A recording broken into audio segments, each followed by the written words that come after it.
कालै हुन्छ नि कोदोको त कोदै कालो कालै हुन्छ सेतो कोदोको पनि कालै हुन्छ र त्यस्तै हुनुपर्छ पाकेको हुन्छ नि त यो अन्त फोगर भएन भने म सोडा हाल्छु भने देखिन्छ होइन भाइले पहिला 2-3 वटा पोल्यो अनि थाहा पाउँछ रोटी कस्तो राम्रो हेर साथी हो कालो रोटी खान आउनु कोदोको रोटी यो अलिकति चामल हालेर के बनाएको रे सिङ्क उठेको होइन केलाई के भन्छ काँडा उठेको सिङ्क उठेको यो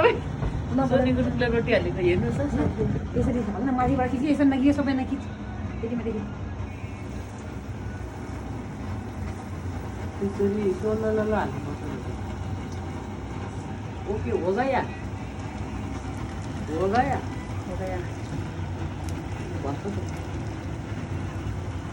ठुलो गर्नुपर्छ ग्यास अलिक सानो गऱ्यो हुन्छ र ठुलो गर्नुपर्छ ठुलो गरी पाक्छ त मजाले ल साथी हो मेरो साथीले आज सेलरोटी कोदोको सेलरोटी हेर्नुहोस् है सेलरोटी यस्तो दामी बनाएको है कोदोको सेलरोटी हेर्नु है यो टोटल्ली कोदोको है अरू होइन यो कोदोको मात्रै हो अनि ल खानै भए तपाईँहरू पनि सम्पर्क गर्नु होला सोनी गुरुले दामी फुले हौ रोटी त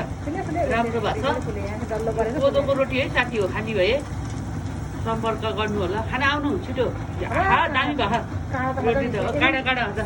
त्यो सोडा नहाल्नु यो चाहिँ के भन्छ अरे के अरे कोदो र